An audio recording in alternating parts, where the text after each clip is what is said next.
Yeah, I met Jaco Pastorius, I think it must have been about 1975. We had a concert in Miami, Florida, in the United States with Weather Report. And at that time, we had a wonderful bass player, Alphonse Johnson. And we were playing in this beautiful theater. And I was guiding the truck, the equipment truck, from a alleyway so that he can come out the street. And then I was standing there with the promoter, a lady, I forgot the name, and a lady from the Miami Herald, the newspaper. And I stand there just to waiting for the band to come out, for Wayne and the rest. And this guy comes to me with glasses and bent over forward. And he said, "Hello, Mr. Zawinul. I wanted to tell you I enjoyed the music and that my father was a big fan of Cannibal Adderley and we know your music, etc., etc. And by the way, my name is John Francis Pastorius III, and I'm the greatest bass player in the world. And on this particular day, I didn't feel so good because we had a problem. I don't want to go into the story yet. We had a drummer, we auditioned another drummer, and it didn't work out, and it was difficult. And I didn't feel so good, so I really told him very hard, I cannot tell the words on your show, what I did say to him, but it was very hard to get away from me. But he didn't. He stayed there. And the lady, the newspaper lady, gave me a little elbow and said, "Mr. Zawinul, he's a little off, sometimes, but listen to what he's playing." So I told him, I said, "Listen, I don't want to insult you, but come by the hotel. We stayed another day in Miami, and just let me hear what you have." And he came by with his brother Gregory the next morning and brought me a cassette. And I was really impressed by his good manners. Very good manners. Very, you could tell he had a good upbringing, coming from a nice family. And I listened to the bass, the way he played it, and it was very impressive. But we had a great bass player. There was no reason to have any kind of thoughts about hiring him. But I used to receive almost every week a letter from him, handwritten. But it was written like it was printed. Incredible calligraphy. I said, this is interesting. And what he wrote to me was very nice. And about music and about little other things.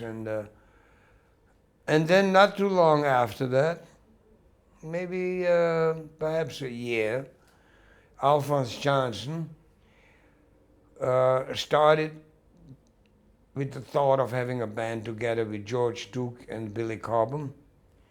And he told Wayne Shorter and me that he will have that. And I was starting auditioning bass players. I was auditioning a lot of bass players. And nobody had the thing. Alphonse Johnson was amazing.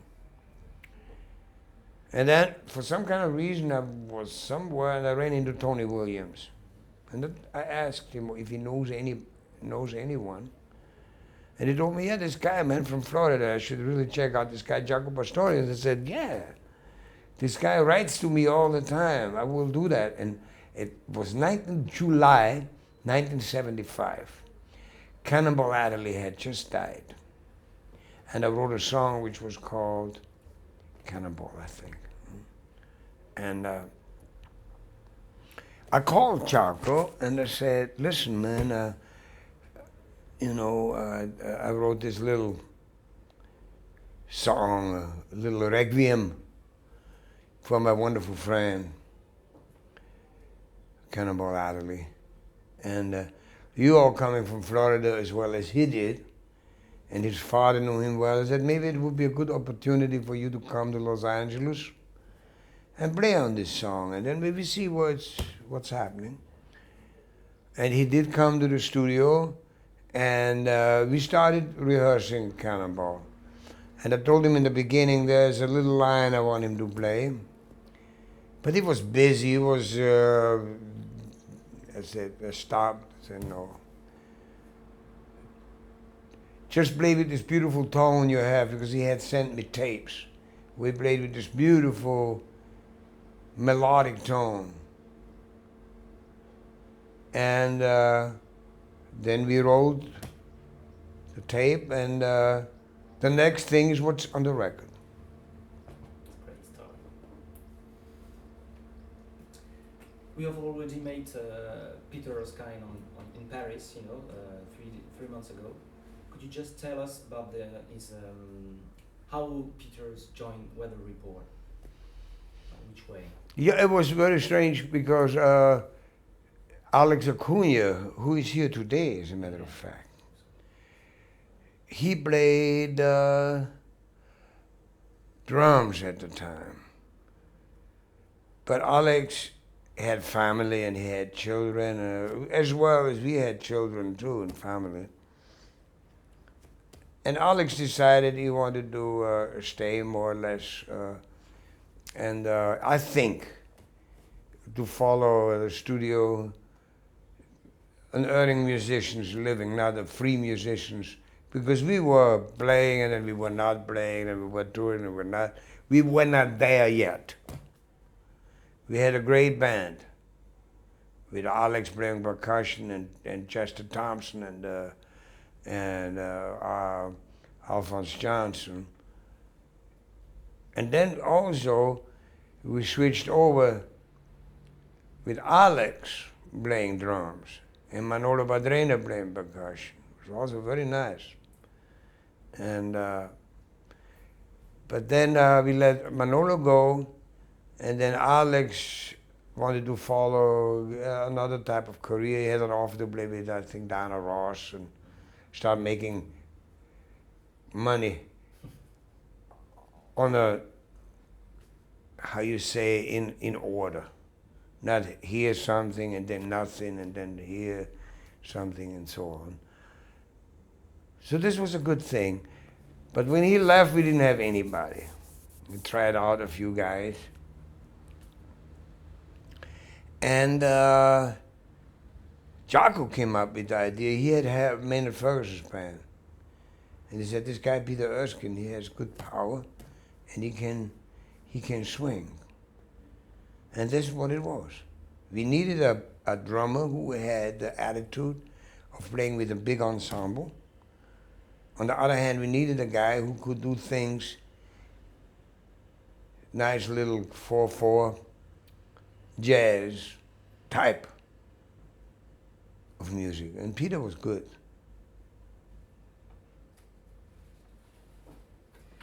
What is for you the Jaco legacies to your music and to your life? Yeah, a big impact?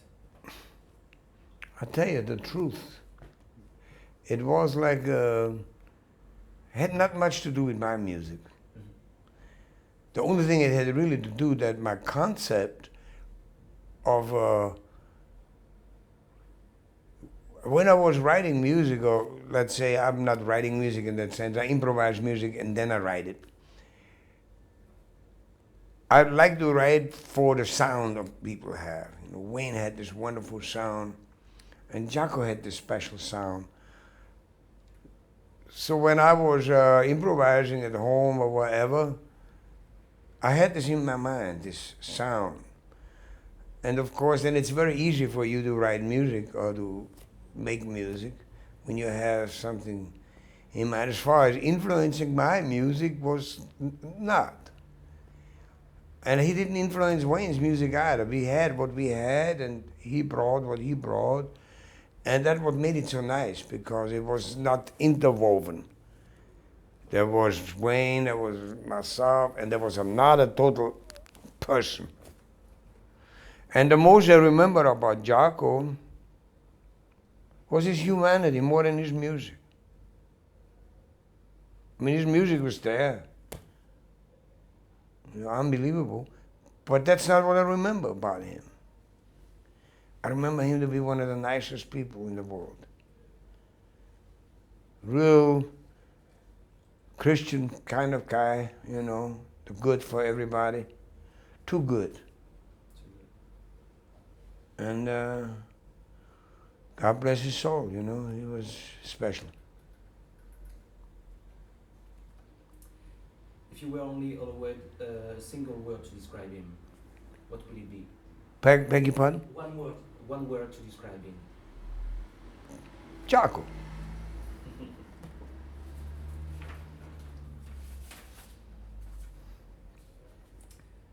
Was it always easy to play with him, work? Can you speak louder? Yeah. Was it always easy to play with him?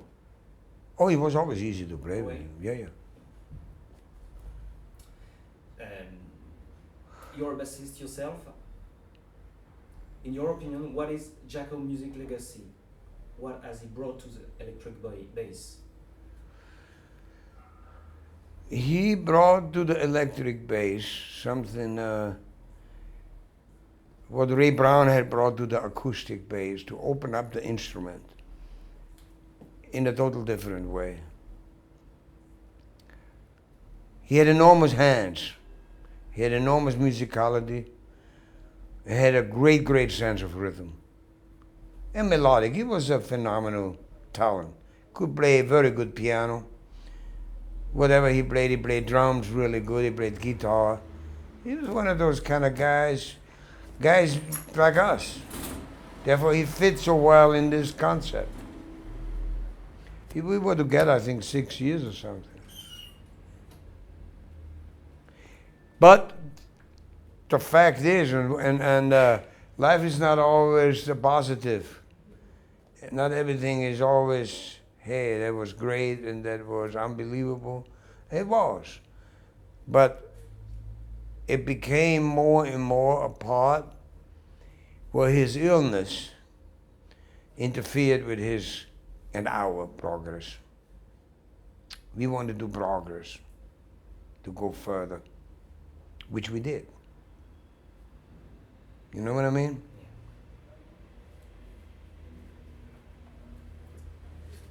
What do you miss the most about him?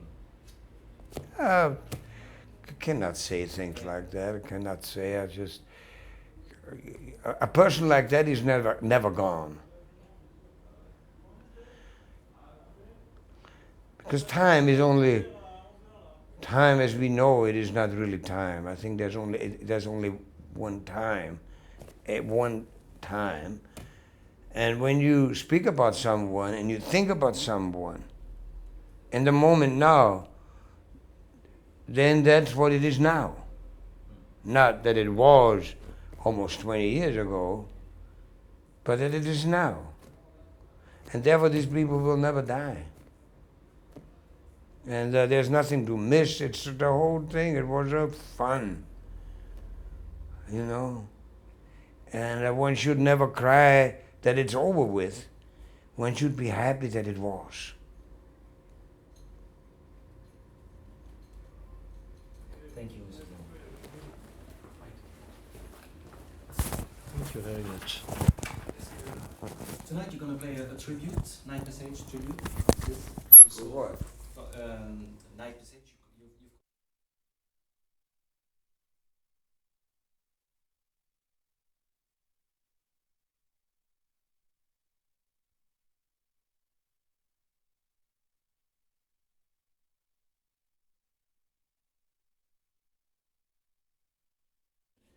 Which I had for Weather Reporter adapted for Big Band.